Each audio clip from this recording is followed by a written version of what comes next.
Good evening, ladies and gentlemen. I am your host, Corporal Kester Fennell of the St. Catherine North Community Safety and Security Branch. And we want to take this opportunity to welcome you one more time to another episode of our Family Empowerment Virtual Discussion. Now, this evening, we will be discussing a topic, or we'll be having a presenter rather, from the National Parenting Support Commission. Now, we've often heard that there is no manual that comes with a child. And whilst that is true, there are agencies and groups available that provide not just information to help us to be good parents or help us to be better parents, but also they provide support to parents and they assist where we may fall short.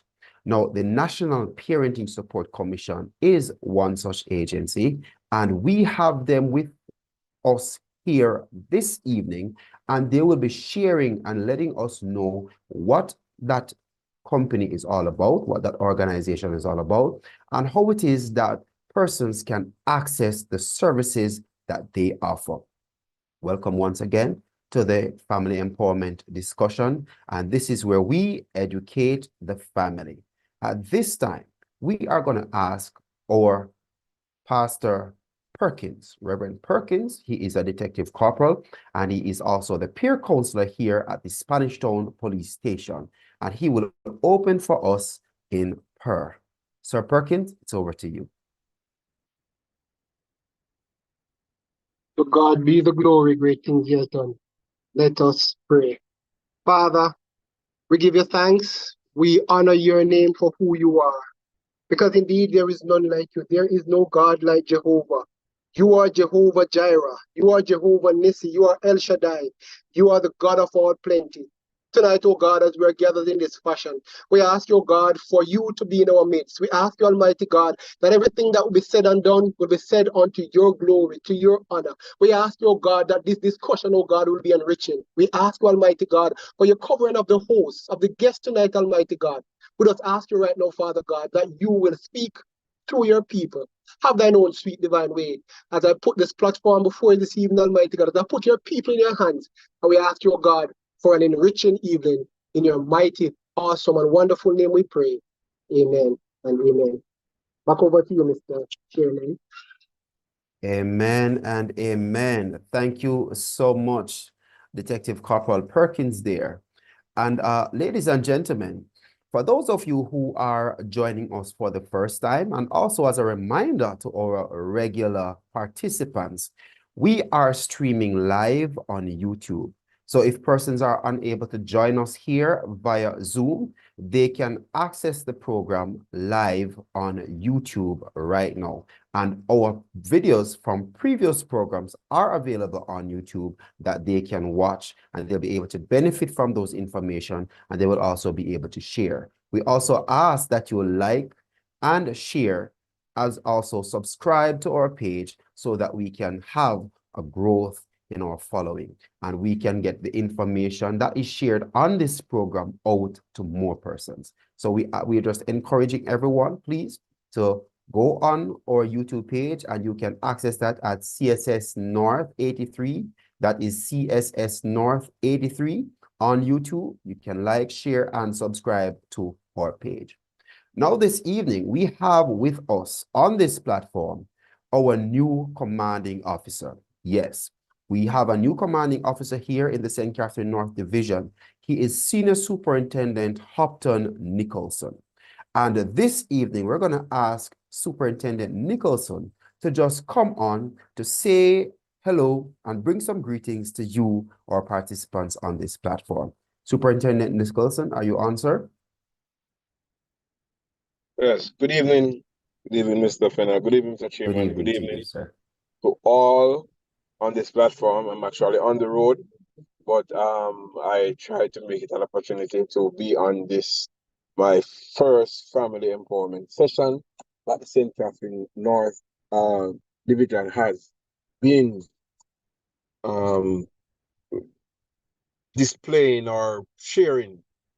I just want to greet each and everyone here And I am happy that an initiative such as this is in place, where the first institution in anyone's life, which is a family, is being focused on from different angles. If you understand so many of the situations where persons, especially where the family breakdown leads to social disorder or behavioral problems, especially in our young boys.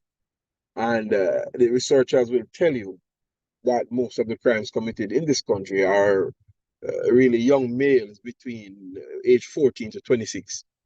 So empowerment sessions like these can only help those who help to guide, those who mentor, those who help to mold the young ones, or to help the members of the family to know each and every role to play, so we can foster better relationships with our family members, and by extension our community, our school, our church, and our country. I endorse this event. I think it is an excellent initiative, and I hope that the information is not confined to only the members who are here, but they will share it with others. There are a lot of social issues. There are a lot of things in life. If we just come together, it may make it a little bit better. There are so many individuals out there who requires assistance, but they don't know that they require assistance. And because we are sometimes in our own little world by ourselves, we do not know that they require the assistance. So as you enter into this one, focusing on the parenting commission, I hope the experts will just impart enough so that persons will understand from whence we came and what we are up about.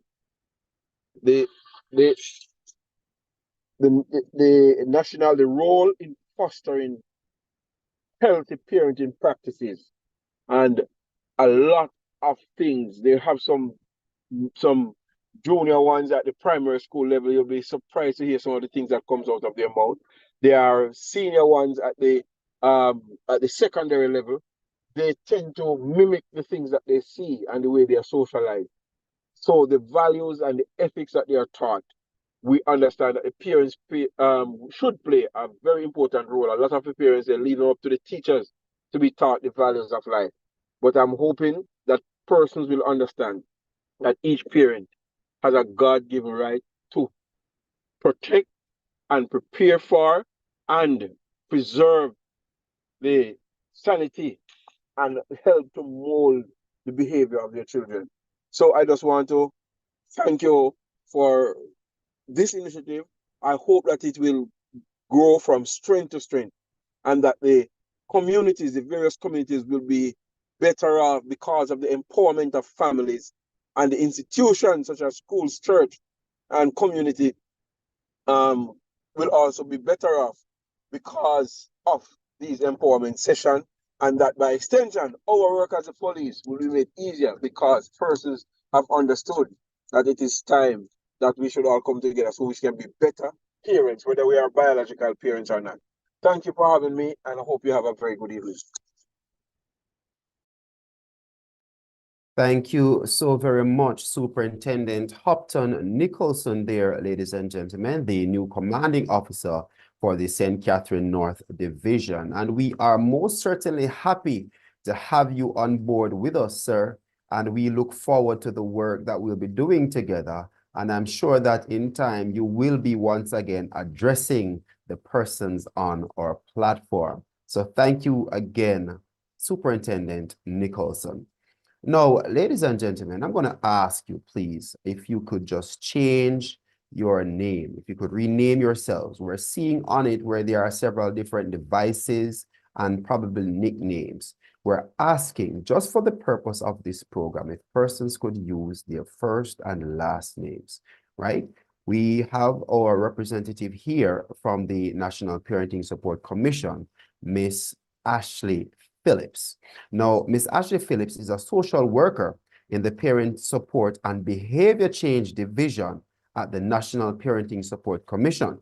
Ms. Phillips holds an interdisciplinary honors degree in psychology neuroscience, and ethnic studies, alongside certification in data management and conversation facilitation.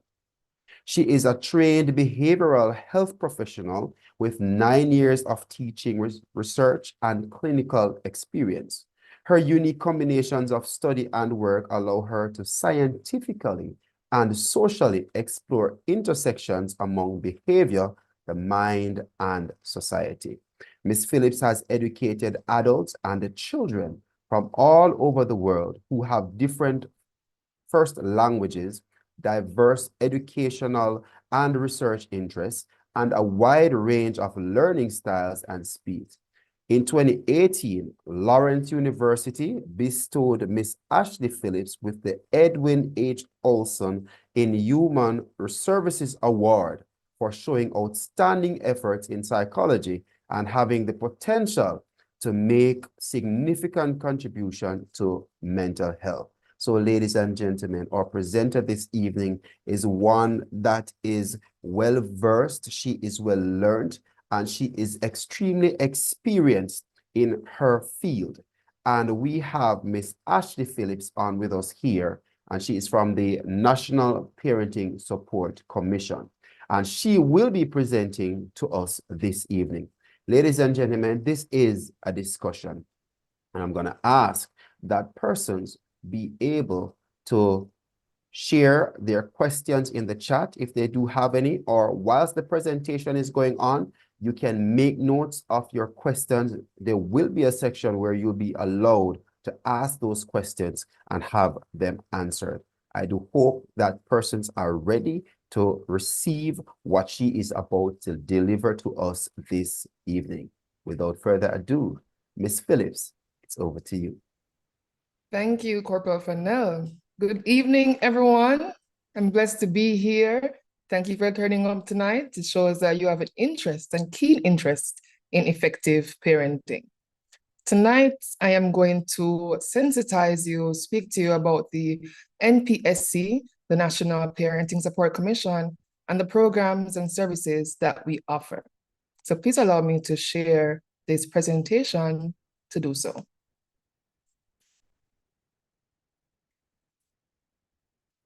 As you have heard, I am Ashley Phillips, social worker from the National Parenting Support Commission. Ms. Phillips, just 1 second, please. Yes, sir.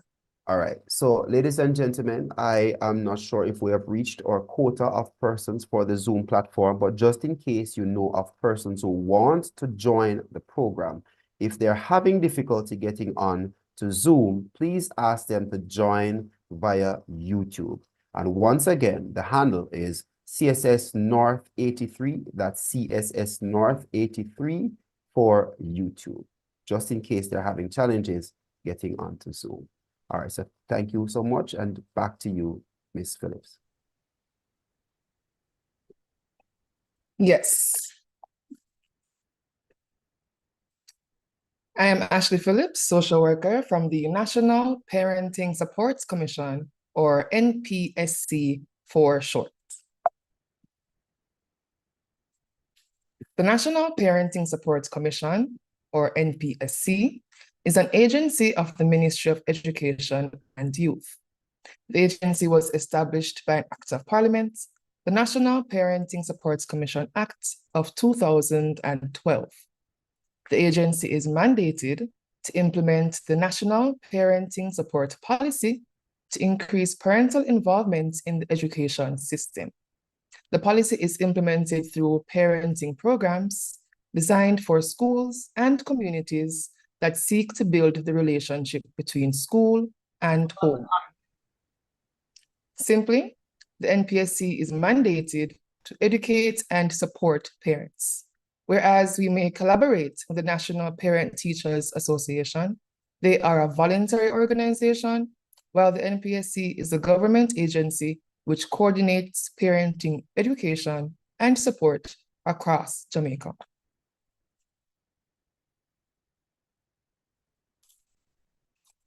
As the government agency coordinating parenting education and support for Jamaica, the NPSC has 4 primary services.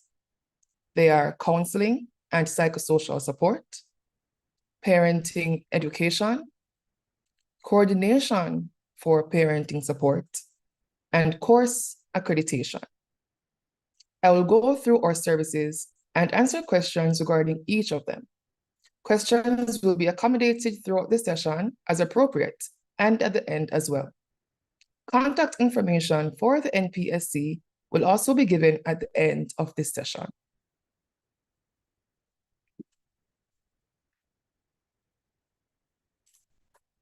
The NPSC offers individual and group counseling to parents across Jamaica. Regardless of a parent's gender, education level, religion, or political affiliation, the NPSC offers counseling and psychosocial support to everyone.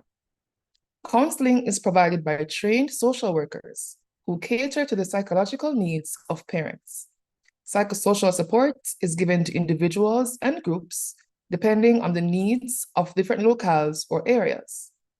For example, the NPSC can provide psychosocial support to a grieving parent and also provide the same type of support to a school's parent population when suffering from loss. Counseling is offered face-to-face and via phone, depending on what suits the client. The NPSC office is based in Kingston, but our parenting helpline allows us to arrange counseling for parents in every parish. So it does not matter if a parent is in Hanover, Manchester, or St. Mary. Counseling services can be made easily accessible to them.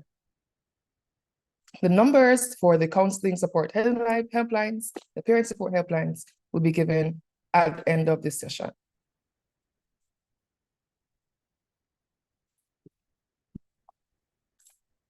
The National Parenting Support Commission coordinates nationally for the delivery of parenting education and training sessions.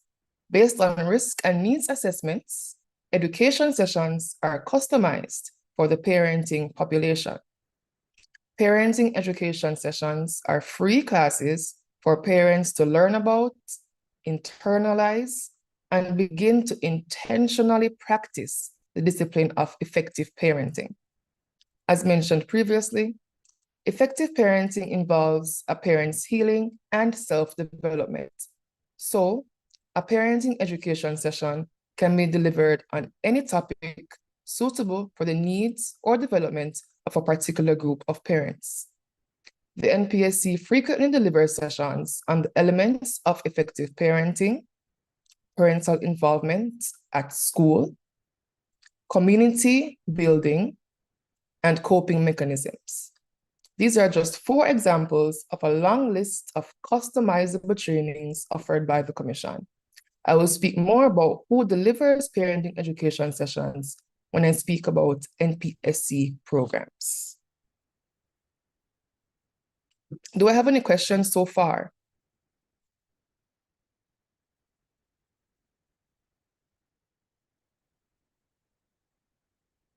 All right.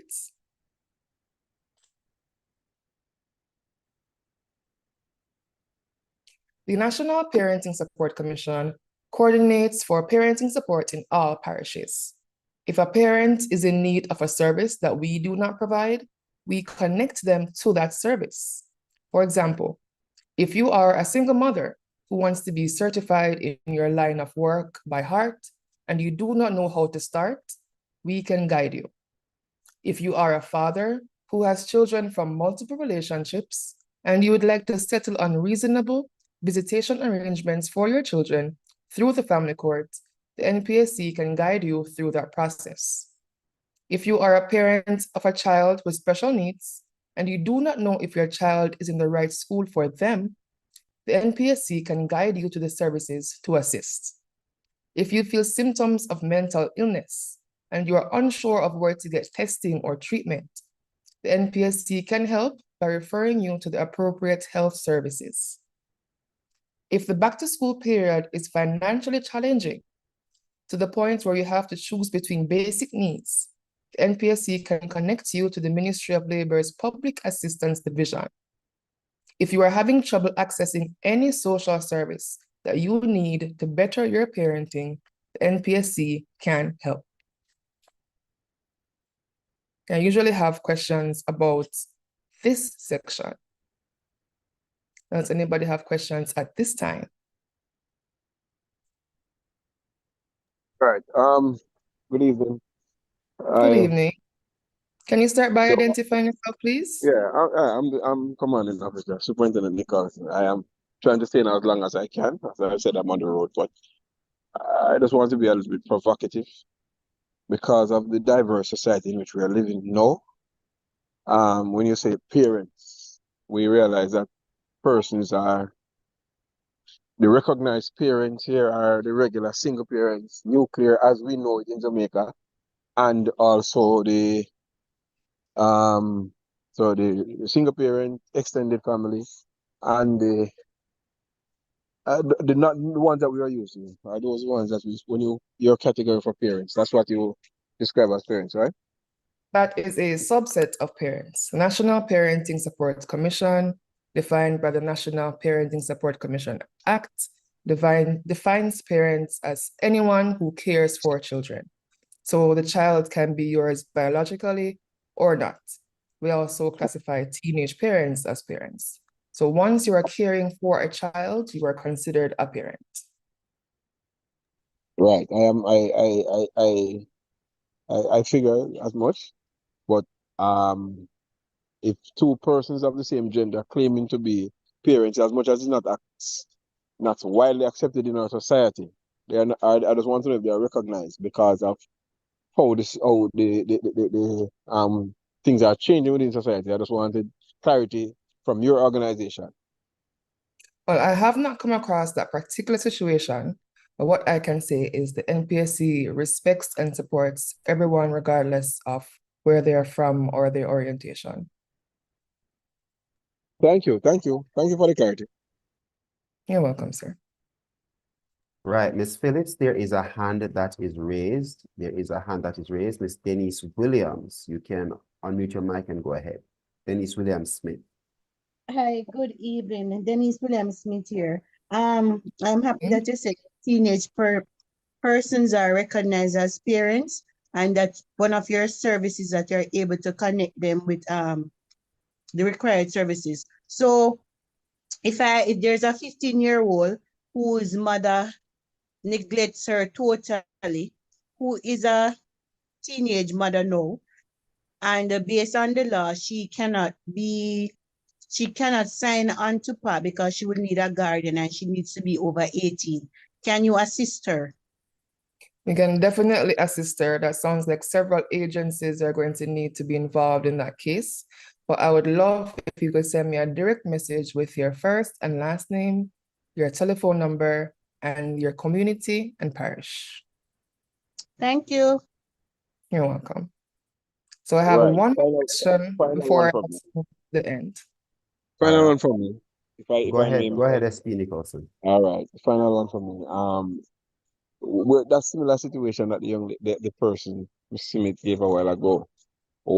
How is it a part of your assessment to find out if the other agencies such as SOCA have been involved, or you just go straight to the actual parenting aspect of it? Is it a situation where it is a part of your mandate to ensure that like CPFSA and SOCA, because an offense would have been committed for that child to become a parent? So I'm just asking if is a part of your mandate to ensure that the relevant agencies such as SOCA and CPFSA are contacted even while providing the parenting guidelines or the parenting your services. Yes, so the National Parenting Support Commission recognizes that we do not provide all services that parents need. So we have partnerships with agencies through the government system in order to help parents with that support. So SISOCA, the Office of the Children's Advocate, HEART, PATH, Restorative Justice, Victim Services Division are just a few agencies that we work with often. We also work with the Community Safety and Security Branch often. No, yes, I understand the partnership, but I'm asking you if you end up being the person, the other agencies, you get them on board, or you wait. I'm If just it want to comes know if through they're part of your us, mandate. Yeah, if if it comes the to your case comes through attention us, as first. this one is coming through us, Yes. then be up to an officer of the NPSC to ensure that the case is referred to each agency and check in with progress from each agency. If that's what you're Thank asking. you. Thank you. Thank you. That's clear. Thanks. Okay. You're welcome. All right, so I will be accepting more questions at the end. So please hold them and we're going to move on to the next slide.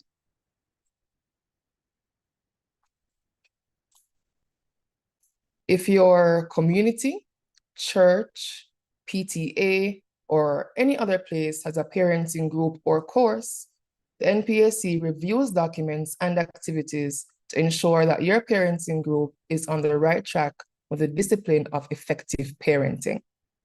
We invite you to the review process because when other entities support parents, as coordinated by the NPSC, there is an increase in civic engagement, an increase in effective parenting practices in that area, and a reduction in crime in that area. The NPSC has the Parent Mentorship Program, where trained volunteers provide peer-to-peer support for parents. However, we also guide other such groups in ensuring they're offering effective parenting training and activities. So all that means is if you have something parenting going on in your neck of the woods and you want to make sure that you are on track with effective parenting, send it to us. Let us help you, let us guide you, get on board with the National Parenting Support Commission to ensure you're educating others, training others, supporting others in the right way. If this is your case, then you can send me a direct message as well with your first and last name, the organization, contact number, email address. So if you would like your course or your group reviewed by the NPSC to ensure that you're on the track of effective parenting, send me a direct message right here in this chat with your first and last name, your organization, telephone number, email address. Okay. So those are the main NPSC services, and I'd like to move right along to the NPSC programs. The NPSC, through the National Parenting Support Policy, implements parenting programs designed for schools and communities that seek to build the relationship between school and home. The NPSC currently has 3 primary programs. They are the Parent Mentorship Program, the Parent Place Program, and the Stay Connected Program. The Citizen Security Program, Indicator 2, overseen by the NPSC and executed through the Parent Place Program, is a subcomponent of the Government of Jamaica's strategic direction, Plan Secure Jamaica. The program is a multi-agency effort to offer parenting education and empowerment across Jamaica.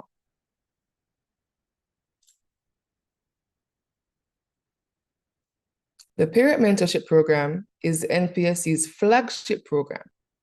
Parent mentors are volunteers who undergo 13 weeks of training in the discipline of effective parenting in order to adequately develop themselves and provide other parents with peer-to-peer support. Training topics include effective parenting, self-reflection, nutrition and physical activity, substance abuse intervention, public speaking, how to do referrals, 21st century parenting, and other topics which train parents on parenting in this day and age. After successfully completing training, mentors are mapped to schools and communities where they support parenting programs and advocate on behalf of the NPSC, and by extension, the Ministry of Education and Youth. Mentors provide peer-to-peer support to parents in 821 schools and 1,500 communities across Jamaica. If you would like to be recruited as a parent mentor, or if you'd like to know more about this program, please comment in the chat, Parent Mentor, as well as your first name, last name, and telephone number. If you are more comfortable sending an SMS, a text message to the parenting helplines, I will provide those numbers after this session. Do I have any questions? I can accept 2 on parent mentorship at this time.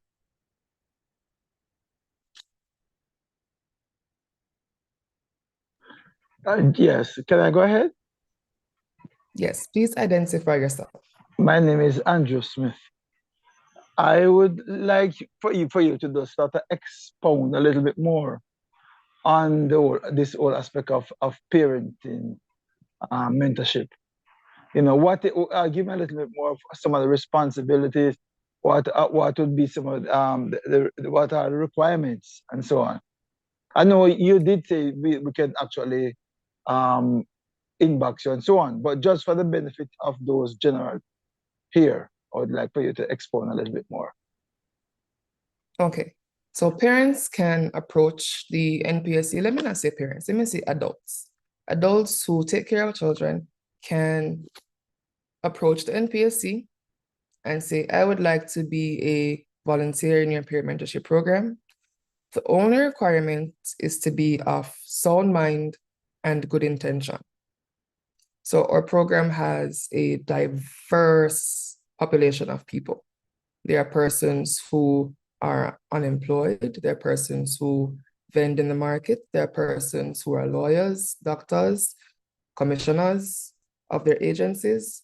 So we don't restrict who wants to volunteer as long as you are of sound mind and good intention. And we also don't restrict where you are in Jamaica. Currently, we have 400 peer mentors with 102 just graduated, and we're looking to recruit more for August of this year. So the recruitment process can be done many ways. There are many pathways. There are different agencies, such as the Community Safety and Security Branch, which can recommend parents they find suitable for this program.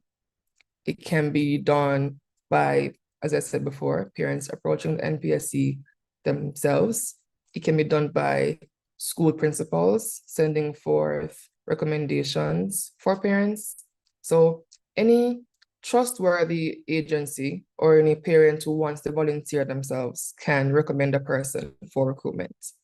When you are on the recruitment list, it doesn't mean necessarily that you will become a parent mentor in this cycle, because training is limited to different parishes per training cycle.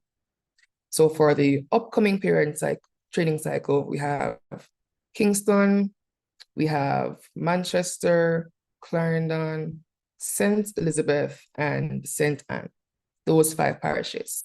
But if you are not in those 5 parishes, it does not mean that you cannot assist with volunteering with the NPSC in some other way before August or during that time.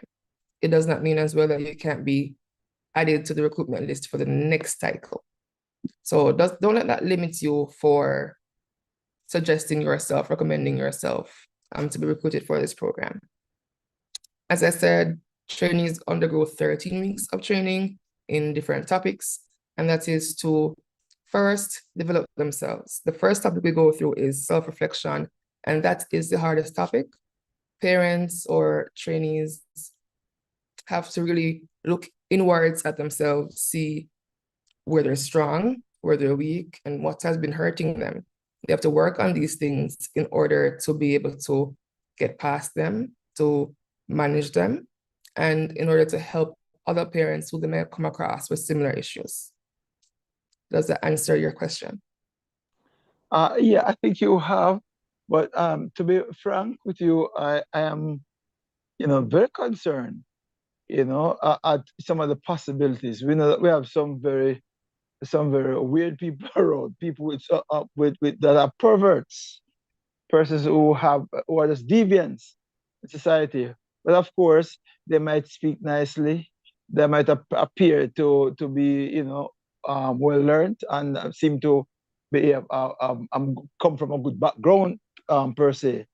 I'm thinking that there's some rigorous antecedents checks would be done, to ensure that we are getting people who are really sound, as you mentioned, real sound, you know, for Yes, them, there are such person several. to be a part of your program. Because it's a wonderful program. I like the idea. And I think I certainly support it as a justice of the peace. That's what we stand for. We support anything of this nature. But I'm just saying that antecedents check, I really believe that that ought to be very rigorous. I understand your concern completely. That is why the NPSC has several rounds of assessment, which includes background checks for each person that we would like to recruit for this program. Also, for the 13 weeks of training, we begin to weed out persons by our own assessments. Each officer at NPSC is a trained behavioral health professional. So we have the tools to be able to say, okay, maybe this person seemed like the right fit, but they are not so right for this program. And if we realize that even after all those checks and all those weeks, that this parent or this person may still be shady, then they will be asked to leave the program. All right, thank you.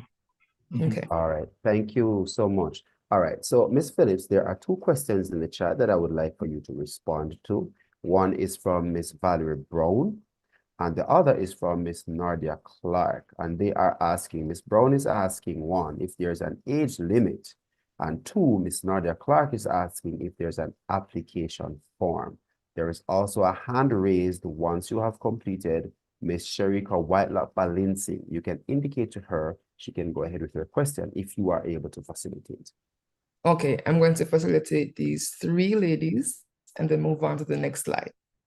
So answering Ms. Brown, is there an age limit? There is no age limit. We prefer adults. So it starts at 18. We want you to be an adult before we start helping other parents. But there's no limit to the age. We understand and appreciate the knowledge that comes with having older persons educating younger ones. So if you are 70, 80, 90, and you want to apply, please feel free. We appreciate you. And it does not mean that we will have you running up and down if that's not what you want to do. There are peer mentors who prefer to be in Zoso communities, for example, in Mount Salem, that's where we're active right now. They prefer to be on the ground with parents in volatile areas, and they're comfortable with that. And they are trained to do so, and they are protected by the JCF while in that area, and the JDF while in that area. But there are other parent mentors who prefer to go to someone's house, sit on the veranda every 2 weeks, and have a chat and support parents that way.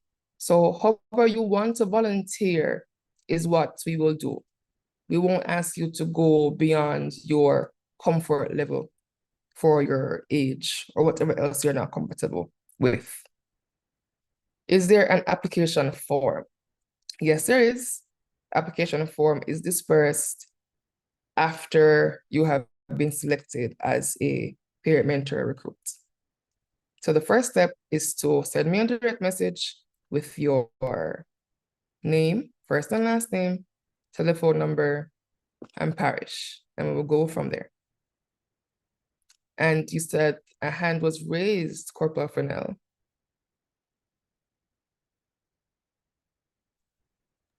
That's correct. So Ms. Yeah. Sharika Whitelock Balancing, you can unmute your mic and go ahead. Thank you. And thank you for the presentation. Good evening, everyone. My question is more focusing on mentees. So if I sit on a PTA for a school and I would have identified parents within that particular school community that would need mentorship, they would need a mentor, how can this information be channeled to you in this program? All right, so I want to give you that specific format. So please send me your information as well via direct message with your first name, last name, telephone number, the name of your school, and the parish it is in.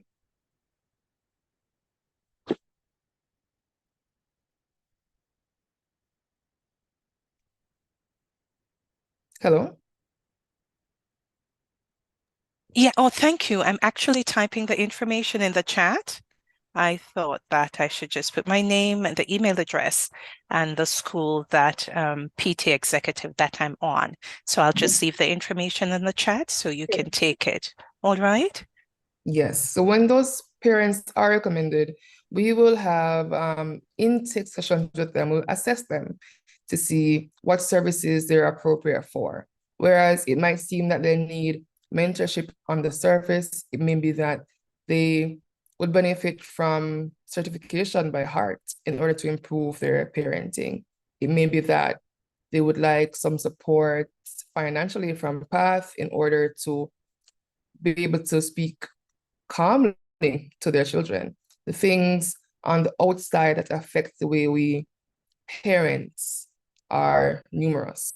So there'll be access to see what services they need, and if they want to join the parent mentorship program and are suitable for such, then we'll have them join. If they want to be, if we find it suitable for them to be supported by other peers, then we do that. But if we find that we want to onboard them into our counseling services, then we'll do that as well. There are cases in which the NPSC does not provide counseling, one of which is suicide. So we will refer persons as appropriate to the different agencies and assist them personally. And I hope that answers your question. Yes, it did. Thank you so much. All right, thank you. Okay, so remember there's a question and answer segment at the end. So save your questions and we will move on to the next slide. The Parent Place program is the NPSC's universal access point for parent support. It is a one-stop shop for parents, a place in or near every community, identifiable by its logo and activities. A parent place can be stationary, meaning it can be in one place, or it can be roving, meaning it can move from place to place. Each parent place offers a combination of services, which include parenting education and related material, skills training, psychosocial support, guidance with social service referrals, and facilitation of peer-to-peer support. There are 21 active parent places across Jamaica. A few locations include St. Margaret's Bay in St. Andrew, Mount Salem Primary in St. James, and Yellows Valley Primary in St. Thomas. The NPSC hosts roving parent places where all these services can be offered at different announced locations throughout the year. Earlier this month, we collaborated with the JCF's Domestic Violence Intervention Unit to host to host a roving parent place at their awareness campaign at the Portmore Mall. While more parent places are being reactivated, the NPSC will continue to host roving parent places in all parishes in order to make parenting resources more accessible for parents everywhere. So there are parent places in St. Catherine that are in the process of being reactivated. But while there are no stationary parent places, we will have roving parent places in the parish. So the parent place is where you can come and get all of NPSC services in one area.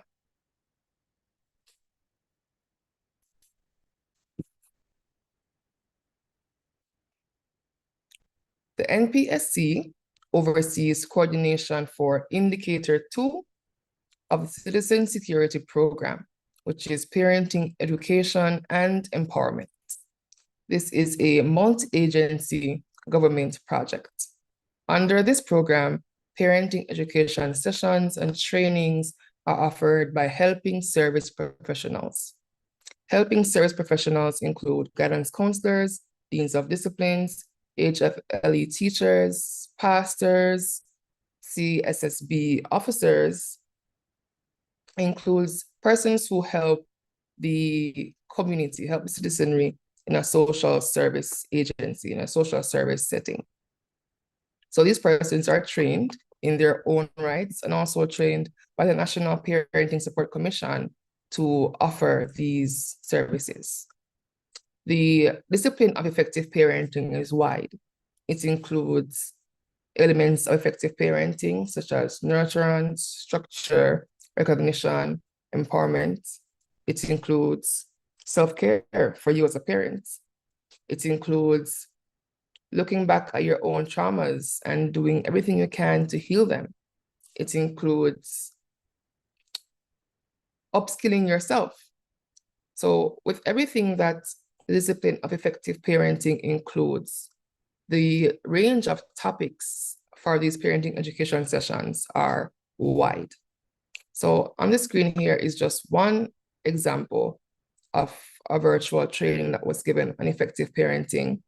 It was at Lionel Town in Clarendon. I'm sorry, it was not virtual, it was in person. So we have these different trainings at different schools, at different communities, at different clinics. And the schools themselves have them. And now we have more churches on board with giving these sessions. So if you at your organization would like to host these sessions, then send me your information and we can guide you through that process. Also, if you are a school or a member of a school, then you should be having these sessions already. And we can speak more if you don't know of your school having these sessions. I'm also the supporting officer for St. Catherine. So if you are in this forum right now as a guidance counselor or school admin, and you want to know more about parenting training, the parenting sessions at your school, please send me a message and we can go from there. So this really pertains to schools, organizations, agencies. If you are on the parenting side, on the receiving side of this, then go to a parenting class, attend a parenting class, seek it. If you want to know where one is in your area, then reach out to me and I can tell you of the next one. They are face-to-face and they are virtual as well, online as well, such as this one.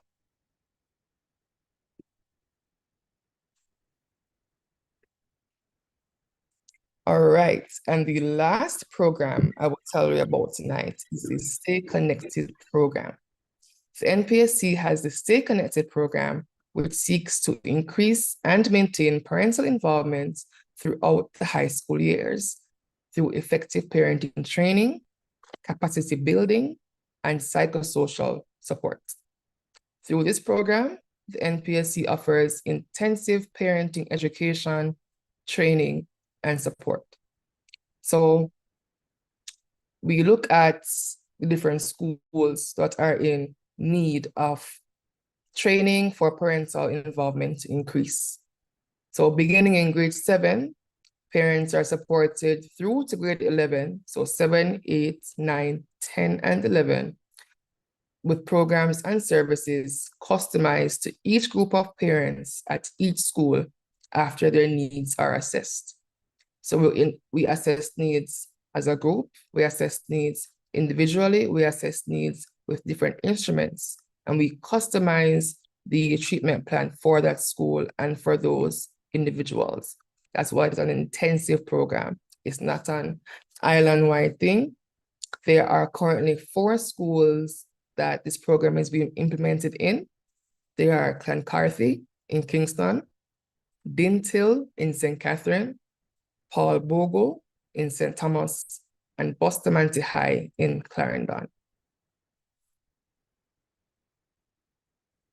If you would like to get your high school onto this program, if you feel that your high school is, your high school has a lot of parents who may be at risk, if you feel that parental involvement in your high school is low, if you feel that there is support needed for the surrounding environment of the community of the high school, then you can send me a message as well.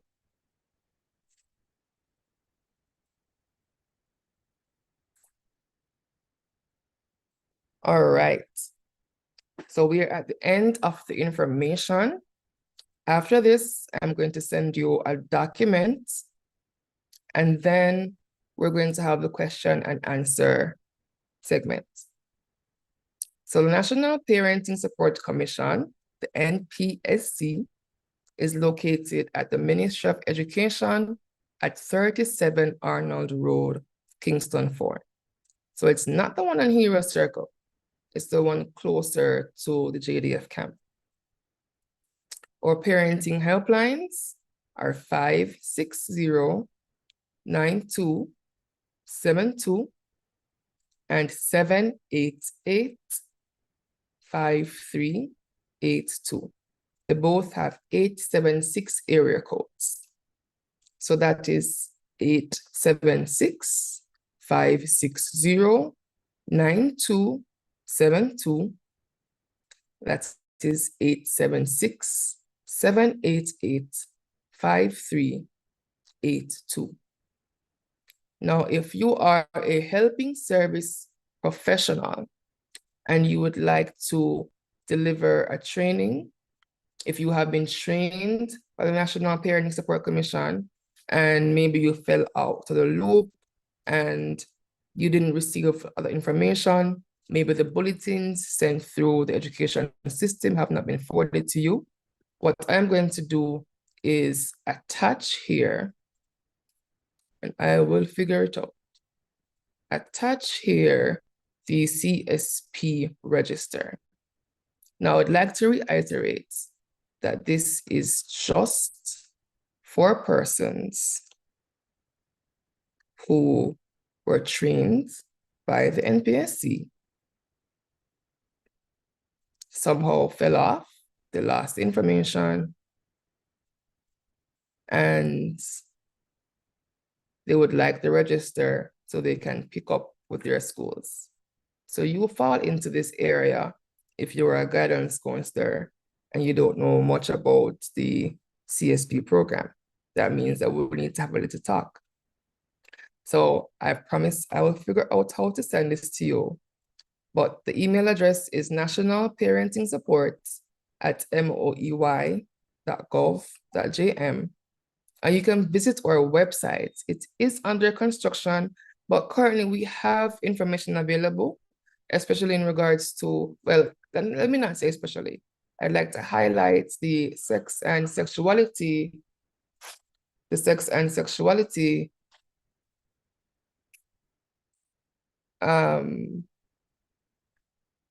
information there.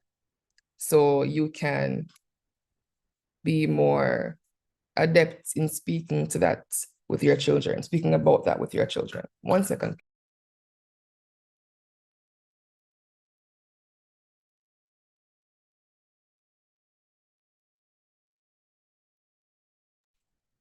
Okay, so we can begin the question and answer segments while I figure out how to send that document to those specific persons.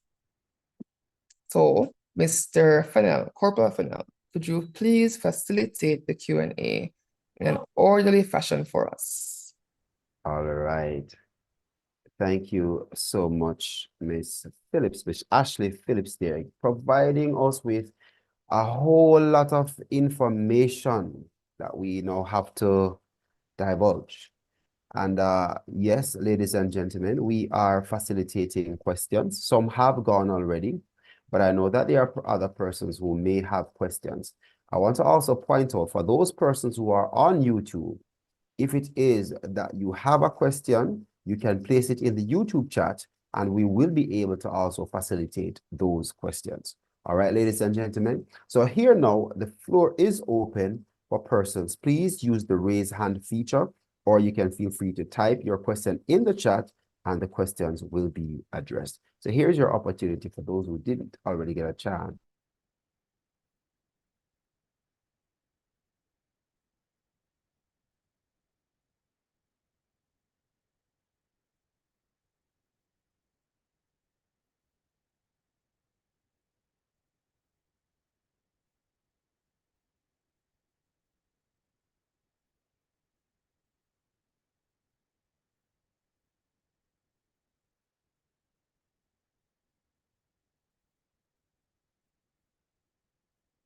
Corporal Fennell?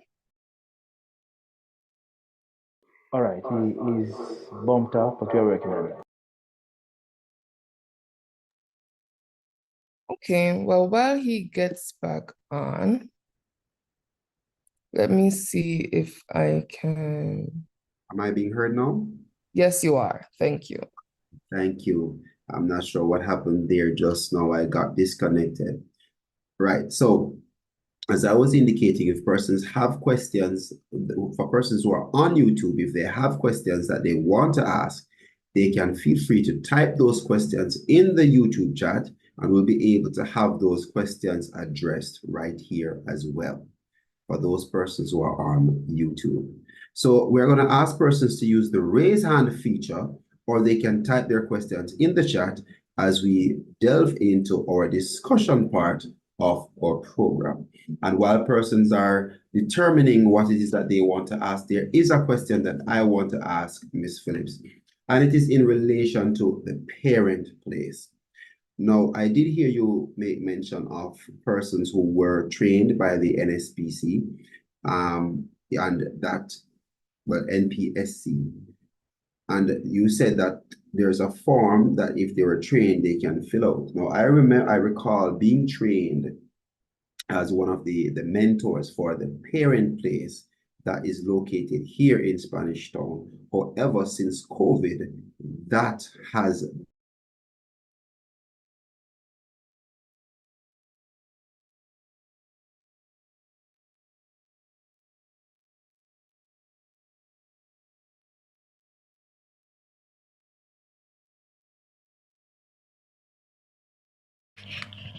right. Are you hearing me?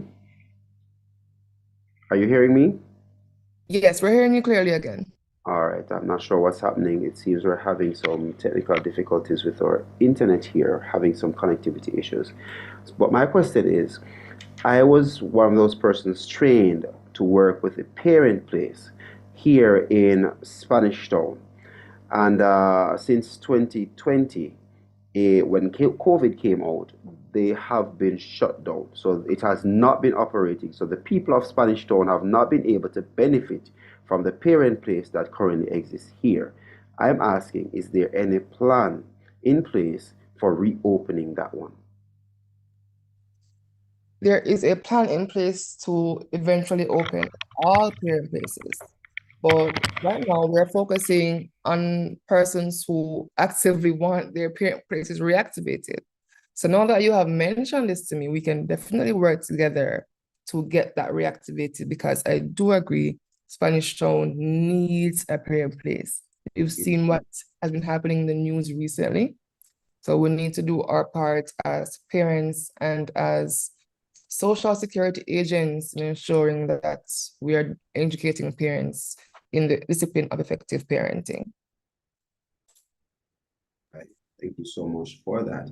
And as it relates to the parent mentorship program that you have, could you tell us in a little bit more details some of the things that these parents would be asked to do, or these mentors would be asked to do? Okay. A parent mentor offers peer-to-peer support. They also act on behalf of the NPSC in select situations, and by extension, the Ministry of Education and Youth. So a parent mentor could offer a listening ear and a guiding voice to a parent who is in need of counseling on her or his first child, for example. Parent mentors have gone with staff in Zoso communities, and this is something we do several times throughout the year to... Hello? Go ahead, Ashley, go ahead. Yes.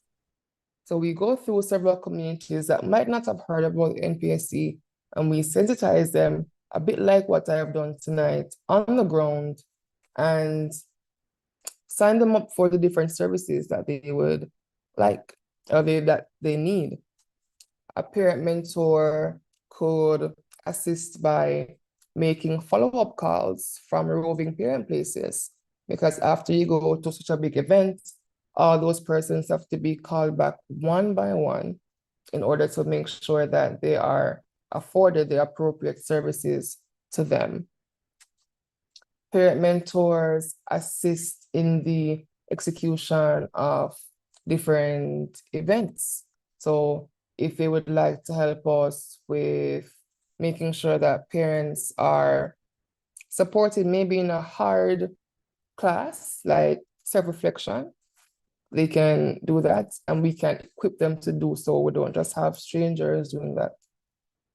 If a parent would like some help, some bravery in the form of a different person advocating for their child, then a parent mentor can assist with that at the school level, at the community level. So those are some examples of parent mentor activities. All right, thank you so much, Ashley. And if a school, for example, is hosting, for example, say a PTA meeting, or they want to do a parent forum, is this something that the National Parenting Support Commission is open to doing? To being invited to come in, speak, share top tips on some parenting skills? Yes, that is possible. Currently, I have Waterford Primary on my agenda to do that this Thursday. The NPSC currently has 6 programmatic officers, including the CEO, which makes 7, to serve the entire nation. So as a person per region, the entire country is divided into 7 education regions. And that person supports each region. We coordinate support for the entire region. So if we cannot personally make it to your event, we apologize. There are some events we can make it to, and there are others that we cannot make it to, just because when you are coordinating for parenting for an entire country, you're being pulled in many different directions at once. So you can invite us. I'm going to put in the chat the contact information. So the email address, National Parenting Support Commission. All referrals or requests are submitted to the Chief Executive Officer, the CEO, Ms. Casey Carr.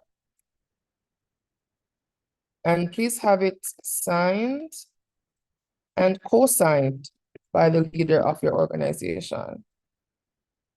So if that's your principal, or if that is your manager, if that is your president, whatever organization you have and you would like to invite us, please send it to that email address, or I'm sorry, it's National Parenting Support Commission.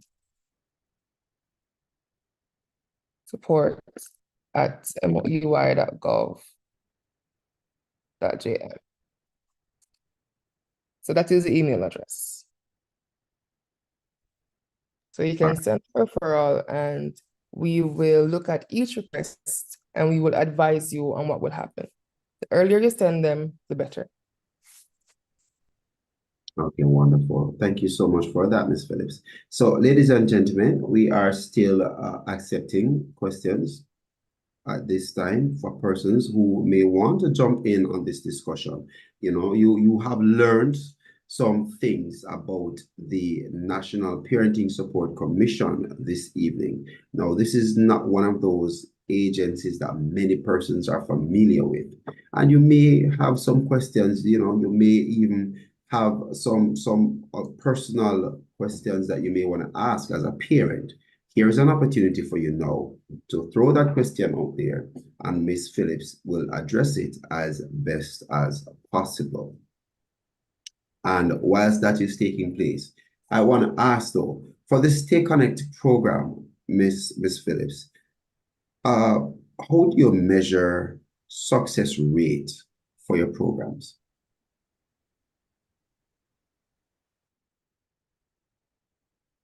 Through behavior change. So if a parent comes in today saying, not knowing much about effective parenting, is not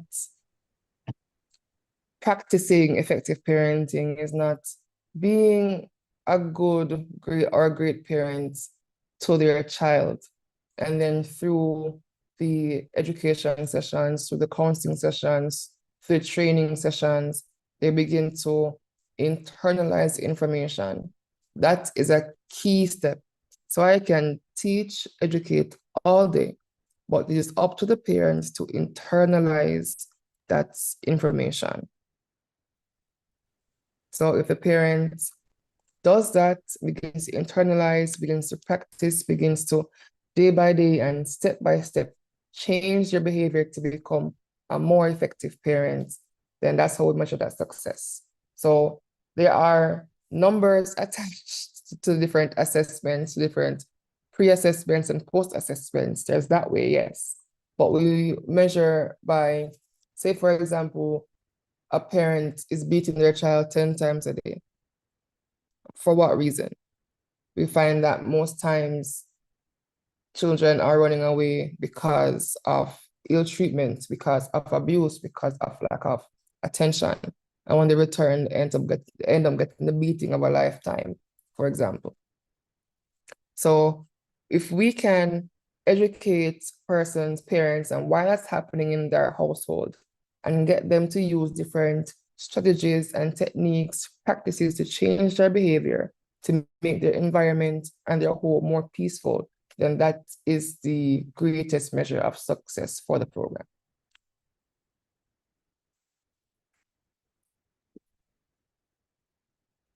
Okay. All right. Thank you so much for that, Ashley. Are you hearing me? Yes, hearing you well. All right, wonderful. All right, so I did hear you mention something earlier that, is something that we have been recognizing is a major issue, especially amongst parents in Jamaica, the issue of beating.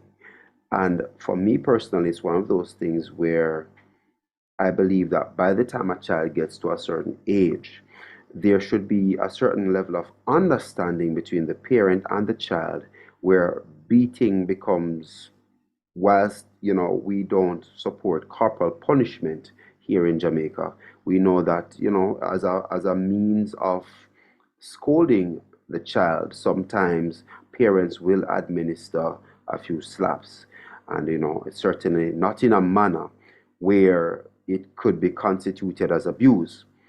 No, the question is, I just want to ask you, since you're here on the platform with us, do you have any tips that could be shared with parenting as a means of substituting corporal punishment for other methods that could be used to effectively get their children to conform to certain behaviors or principles that they want to instill in them? Yes, a few years ago, the NPSC had a campaign, strike a conversation, not the child. Each argument, each conflict starts, or the resolution to each argument, the resolution to each conflict starts with a conversation. And that conversation has to be in calm tones. So whereas our children may upset us, and they are designed to upset us because they are exploring the world, they will make mistakes, we will become upset. It's up to us to, firstly, teach our children the right things to do. Teach them how we want them to behave, whether they're there or not, whether we are there or not.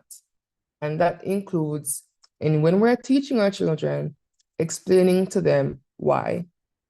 Explaining to them why makes a huge difference in children conforming to what we want them to do as parents.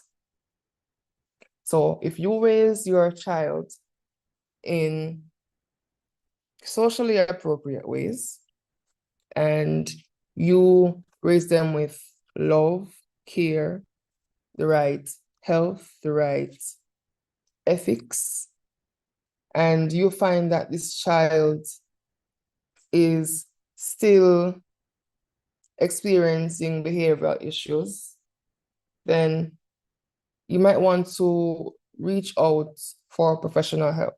Because if you feel that you have done everything correctly, you cannot understand why this child still won't behave, I advise first reaching out to the guidance counselor. Have them have sessions with the child to see if the behavior can start changing there. Before that, speak to your child. Find out how they are doing. Not just how they're doing in school, how they're doing as a person. Even persons as young as 3 years old have very big emotions. So it's important that while we are parents and we know our children, not to assume what they're going through, but to ask them, open a conversation. So if you do these things, your probability of having to punish your child harshly will be low. It won't be completely eliminated because remember, children are here to test you. They're here to explore the world before they grow up. So it's not zero, but the probability of them acting out in a way to embarrass you will be low. So I suggest instead of beating, speaking to your child, seeing if you can solve the problem through a conversation. I then suggest referring your child to professional help, and that starts with the guidance counselor at their school. If the guidance counselor, after some time, you find is not helping your child on that particular issue, then you can reach out to the commission and we can refer you for additional support elsewhere. Instead of beating, well, before it gets to beating, we also encourage structure in homes. So structure begets discipline. So structure is consistent rules and routines in your home.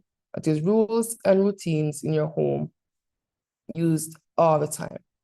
So children should have a bedtime. They should have a time for school. They should have a routine from the weekend to prepare for school. You as a parent should have a routine for yourself to ensure that all these things are being done in their appropriate time frames. We should have rules for not just making sure everything's in order, but have rules for enjoyment as well. So if you finish your homework early, maybe you can get an extra half an hour of playtime. So there are things that we can consider because it's a give and take with our children. We can't just be asking them to do this, do that, do this, do that. They are small and they don't know much about the world yet, but they are still people. So having the consistent structure, having the consistent rules and routines in your home, we find that it produces less opportunities for indiscipline. We find that with structure, children know when to do things, they know why things are important because we're also explaining to them as you set these rules and instructions. So we suggest all of that before it gets to beating. But instead of beating, try other things like confiscation of their electronic devices. Try taking away a privilege for a certain amount of time if you're spoken repeatedly and children don't listen. So I've been using this word consistently all the time. There is research to suggest that adults take 21 days to develop a new habit. So as fully functioning adults, it takes us 21 days. Imagine how long it takes a child to develop a new habit, and everything is new to them. So we have to be patient with them. We're speaking to them over and over and over and over and realize that this isn't working out. Try something new. Try the timeout. Try, maybe you don't get your favorite dessert this week. Try the softer things and you move up instead of going to just beating. And I want to add, if your child comes to you and tells you something that may be embarrassing to you, that You don't know where they got that from because you did not raise them that way. If your first action is to beat them, that child will most likely not open up to you again. You want, as a parent, for that child to come to you about anything and everything. You want to be in their corner. You want them in their corner, in your corner, for as long as you and them live. Correct? So. That's true. So try the softer things, try speaking, try giving them grace, giving patience before you reach to that point. If nothing else works, then call us back and we'll work with you on your particular case and see what else can be done.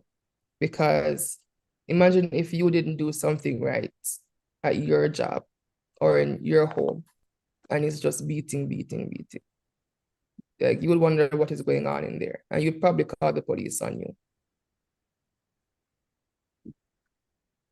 Right. Thank you so much, Ms. Phillips, for those very useful and practical tips.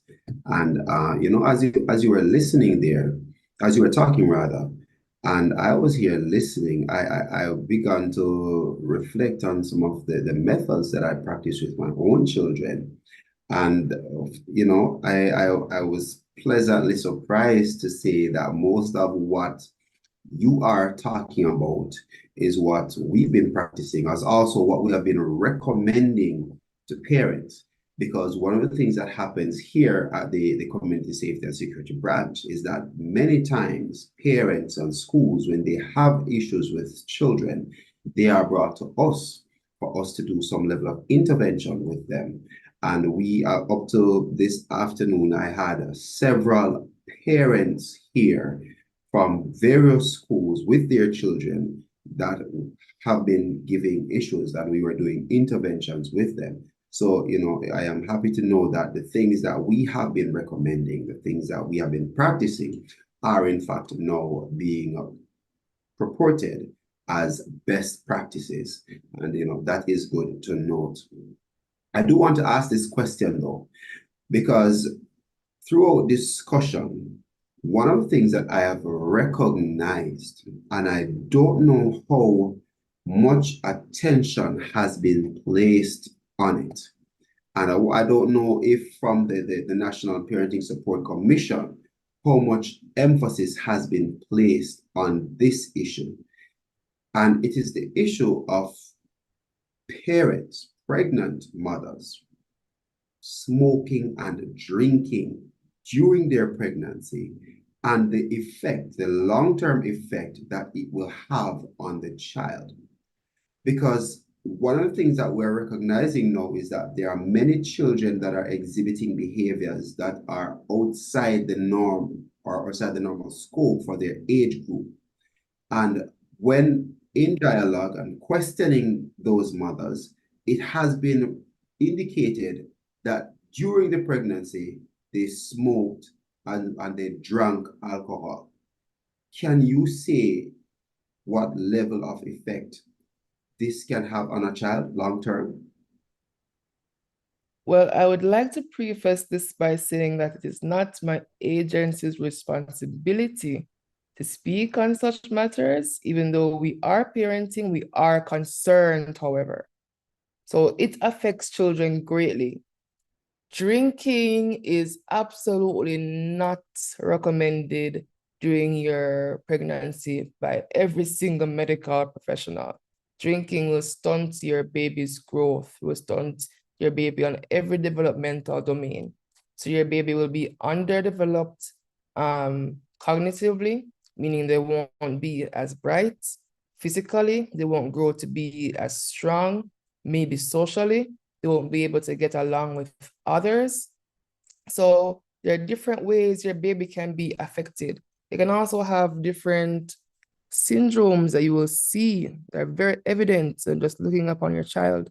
So it is important that we stress if we ever see a pregnant mother drinking, that we don't harass them, but educate them on why that may not be a good idea. We may be cussed out for it, but we have to do a good deed as concerned citizens, as persons who want a safer Jamaica, a healthier Jamaica, and approach that mother and say, hey, I learned this from a social worker from the National Parent Support Commission. She told me that if you drink when you're pregnant, some things may happen to your baby, like underdevelopment. So you can have that conversation that way. But please, if you ever see that, have the conversation. Thank you so much, Ashley. And that is something that I believe we need to start looking at on a national level, because I believe that many of our women, pregnant women, and I don't mean to be stereotypical here, but especially within our inner city communities, I've recognized that many of those women during their pregnancies smoke and drink alcohol. And it begs the question, when we see the children from these communities, predominantly children from these communities, the kind of issues that schools experience with them, I am now wondering, how can we make the correlation between the two things? How is it that we can determine whether the smoking and drinking of the mother during pregnancy has been or is the cause of some of the behavioral issues that we see exhibited in these children, in these schools, both at the primary and the high school level, as well as the underperformance of these students in school. So, I believe that's something that we can look at from a national level. Well, it has been researched from a national level, and the results are, as you say, drinking and smoking heavily impact child development in every domain. I addressed drinking, but I remember in developmental psychology learning specifically about smoking cigarettes during pregnancy, and it can affect your baby's skin, your baby's nails, and your baby's ability to learn throughout their entire lives. Wow. So this has already been researched, but it's just up to us as a nation, I guess, like to reiterate that the National Parenting Support Commission doesn't have this particular mandate in their act, but we are concerned because these are parents. So, yes. This sounds like a good opportunity for some collaboration where education is concerned, because the research is already there. And through our own experience, we are recognizing that a lot of these children who have behavioral issues, their mothers during their pregnancy were abusers, substance abusers. Then it means that we now may have to go on an education campaign to get the word out there to see how best we can limit those kind of practices. Most definitely, and the NPSC would love to support you in that endeavor. The OCA, the Office of the Children's Advocate, the family courts, the CSSB that you are involved in. Who else? And I think also the CPFSA, they are agencies and the Ministry of Health and Wellness. So these agencies have different agents who speak to this particular topic. But as it affects parenting, then the NPSC has no reservation in collaborating with the different agencies with the parenting education sessions and skills training, because taking care of your baby is a skill. Effective parenting is a skill, it's a discipline in making sure that these parents are getting the right education to support their children and themselves. Wonderful. Thank you so much. And that is something that we can and will discuss further, looking at for a future collaboration there. Mr. Lewars, your hand has been raised for a while. I'm going to ask you, you can go ahead, unmute your mic and ask your question. Okay, good afternoon, Corporal Fennell, and good afternoon, Miss Ashley Phillips. Good afternoon. Good evening. Yes. Robert Lorzier, PR and the PT executive at Eltham High School and also a prospective justice of the peace. I have experienced something on the road a number of times when I have been on the road doing my work, is that children are having children. And most of the time when these children are in school, they see their mothers doing things that are wrong. And they come up and they follow their parents, and those parents cannot talk to such child.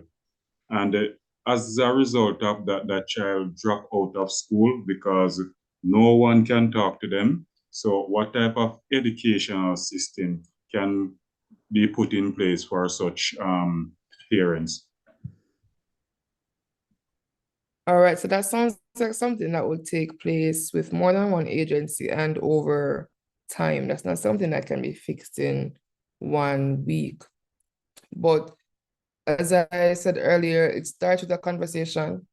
Nobody is past the point of development, and no relationship is past the point of fixing if two persons are willing to honestly admit their faults and come together to work together.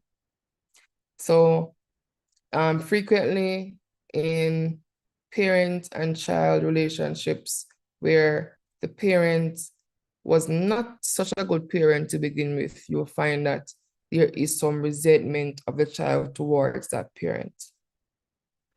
But it does not mean that the parent can't change their life around. It does not mean that through self-reflection and counseling and parenting training and skills building that the parents can't go to their child and open an honest conversation after an apology and say, I would like to do better. There are parent mentors, peer mentor leaders who have been with us for more than 10 years, and this is their situation. They did not start out as the best parent, but through training and through self-reflection, through counseling, they're able to see that, wow, I need to do a complete 180 here. And they've done it. And their children accept them, their children have forgiven them, and their relationship is a work in progress, and it's on the good side now. It's not just one or two parents. So I don't want to say that those relationships cannot be fixed, and with time, that child would not speak to that parent. So that is the first way, that's a hopeful way. But there are other ways, there are other times that the parent is not consistent with wanting to change, and the child will be more consistent with wanting to see change than the parent. And the child will realize that maybe mommy, daddy, auntie, grandma is not the best influence for me. Your children are smart. They will realize these things, especially because they are socialized, they're in a community, they're in school with other children. Your children will automatically compare themselves. We are social creatures, we will do this. So if they realize that maybe mommy and daddy fighting in front of me and beating each other all the time isn't the best thing, your children will report you. They will report you to school, and then you'll have all these different agencies stepping in. So it's up to you at that point if you want to do better when the agencies step in, or if you want to stay where you are. If you stay where you are, then your child will lose respect for you as a parent. And as they turn 18, it's going to be hard to build a relationship with them. It is not impossible, but it will be hard.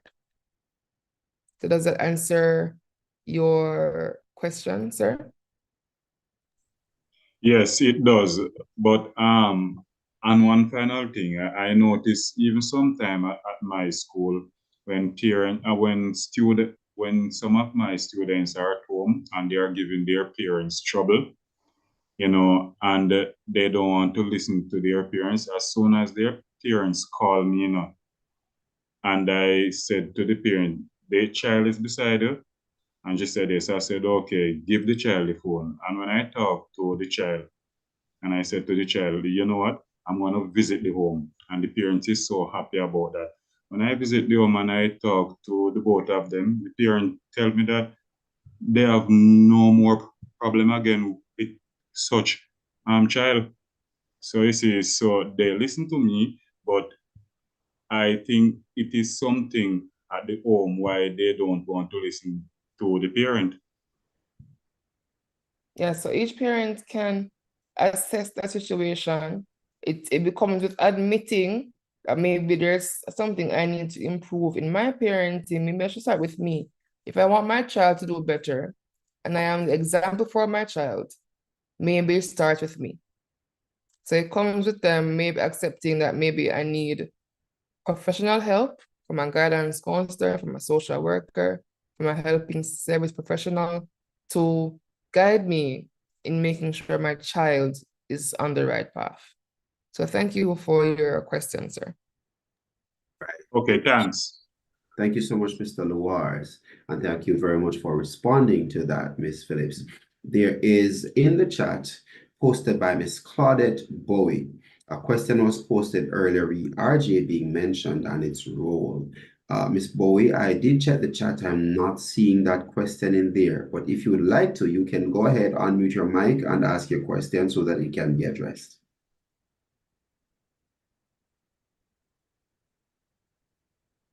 Miss Claudette Bowie. All right, if we're not getting Miss Bowie, we are going to move on. Ladies and gentlemen, I don't know if you have any more questions that you would like to ask. We are winding down, coming down to the close of our program for this evening. So I don't know if there are any additional questions or comments that persons would like to make or ask before we come to the close. I would like to ask a question. Go ahead. Is Michael Brown still here from Waterford High?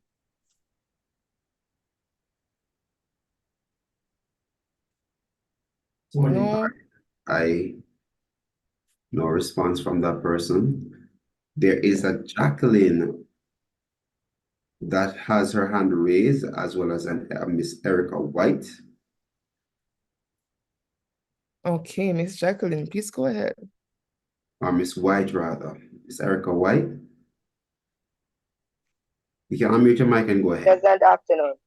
Good evening. Pleasant evening, sorry. I was asking, is this program on these programs only geared around high schoolers and the primary and high schoolers parents? Okay, so we support all parents.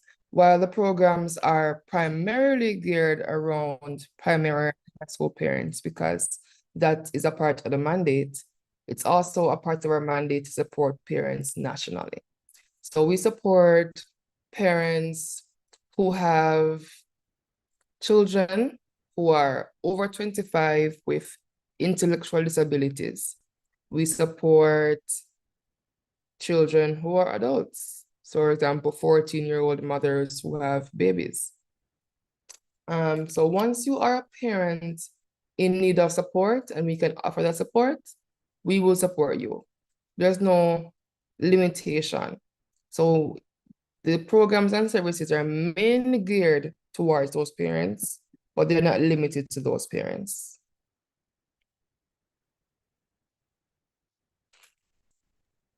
Right. So I hope that answers your question, Miss White. Yes, it did. Thank you. Wonderful, and thank you so much for your contribution. And now I'm seeing Junior Brown that is now logging on, Miss Phillips. All right, before you get to him though, there is a question in the chat, and I think this is in relation to what I spoke of earlier. The question is, what is the role of restorative justice in this program? All right, so the Restorative Justice is the Ministry of Justice program. That's We correct. are the National Parenting Support Commission. We are under the Ministry of Education and Youth. The restorative justice goes into different communities and sometimes schools to ensure that persons there are resolving conflicts in peaceful ways, to integrate persons from who were previously incarcerated back into regular society. So they help with ensuring that, are doing their best, ensuring that conflict does not become elevated or conflict is prevented in certain community situations. The NPSC and the restorative justice are partners in parenting, education, and support. So there are some times that I will refer persons to restorative justice, and restorative justice will refer persons to the NPSC. But please do not confuse. Restorative justice also sometimes trains in the parent mentorship training program. So please don't confuse our two organizations. We're not one and the same, but we do work together. All right, wonderful. Thank you for that response, Ms. Phillips. And so, in essence, what you're saying is that there is a collaborative role between restorative justice and the National Parenting Support Commission. So they do support each other in their respective efforts. Yes. Okay. All right. There is also another question in the chat from Wisconsin March. Say, good evening, everyone. Indeed, this is it's a comment. Oh, it's a comment. She's expressing that it was a very informative session and she enjoyed it. However, unfortunately, she has to go. Thank you so very much for joining, Miss March. And Thank please you. look out for our program for next month as we continue along the family, educating the family. And next month we know is Child's Month, as well as, well, Family Month rather, and Mother's Day is being celebrated next month. And so you can look out for our program for next month. And we look forward to having you join us then as well. Right, there was a comment in the chat earlier that I saw that I want to go back to. Let me see, where is it? All right, and this, I'm not sure who it is, but it says Samsung SMA03.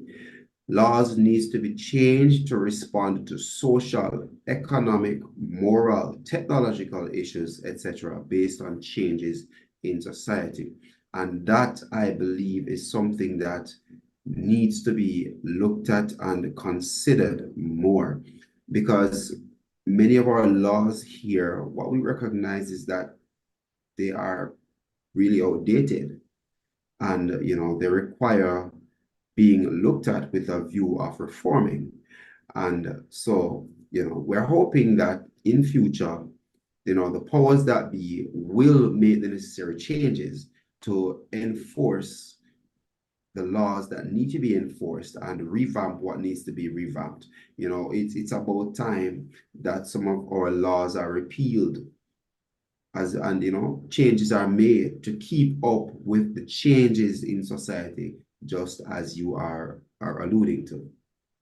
Now, Miss Marshana Daly says, there are some children who are so lazy, they don't want to even straighten their desk.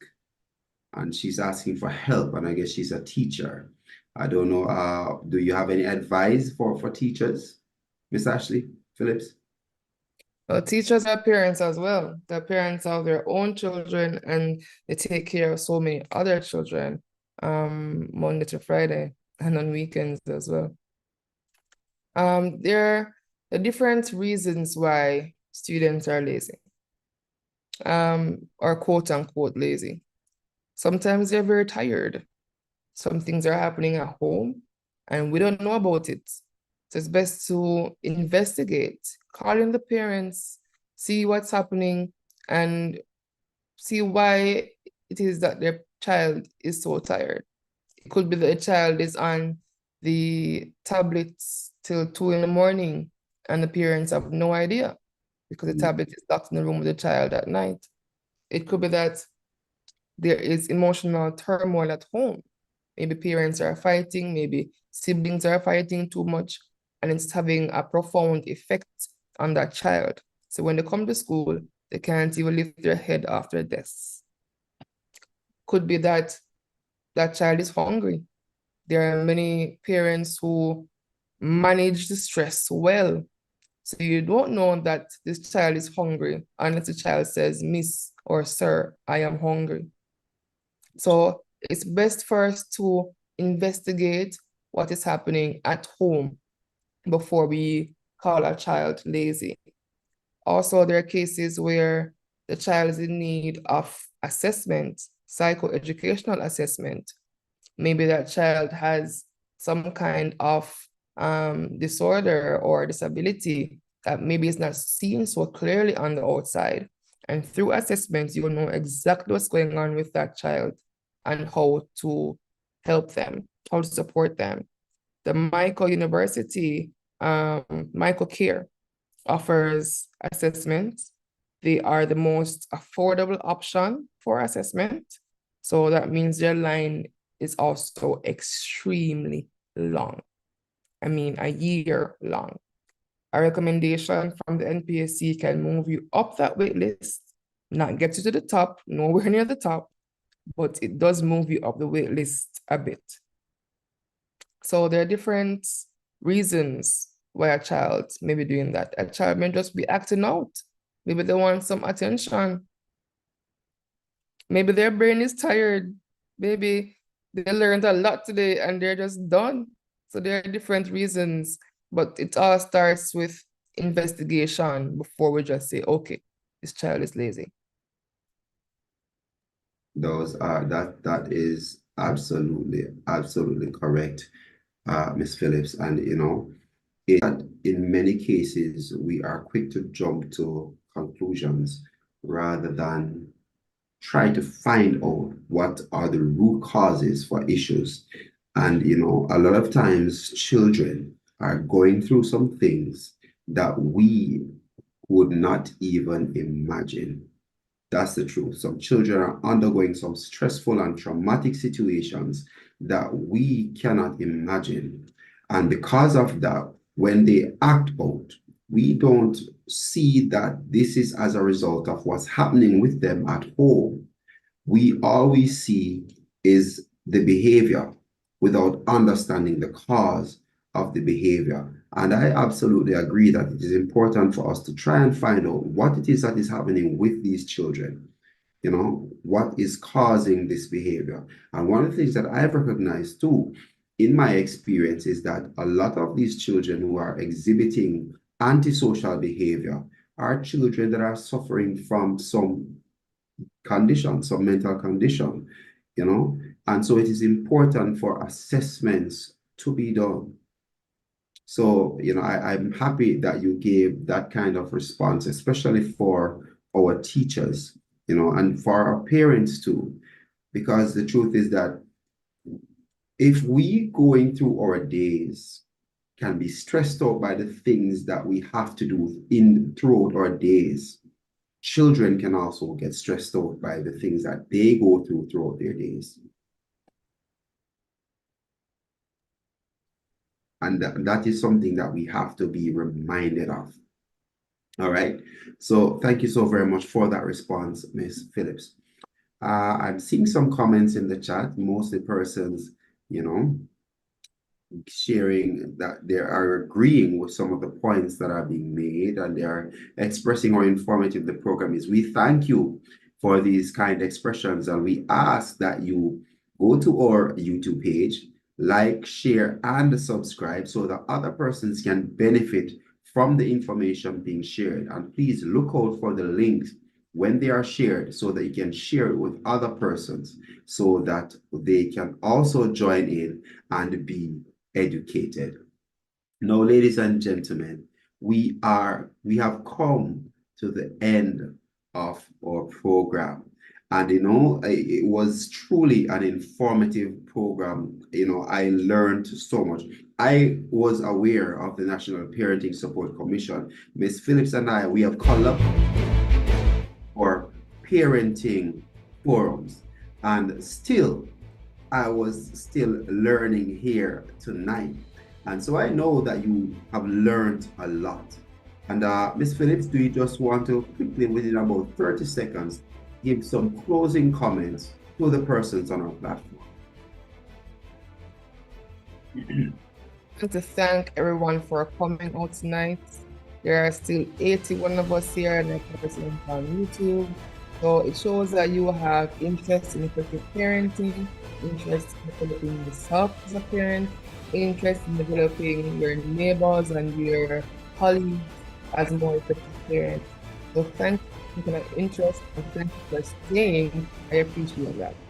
If you have any questions after tonight, please feel free to reach out to me at the contact numbers and email address provided. And thank you, Corporal Fennell, for hosting tonight's session. Thank you, Ms. Phillips, for accepting and coming on our program to educate our families here across Jamaica, and especially for those persons here in the St. Catherine North region. Ladies and gentlemen, I want to say thank you for joining us month after month on our family empowerment discussion. We want to thank you for sharing the information so that others can be educated. And we ask you to look forward to our next program. Guarantee you it is going to be just as, if not even more, informative.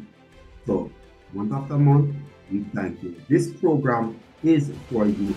I am your host, Corporal Chester Fennell, and this has been Family Empowerment, working with we educate the family. Have your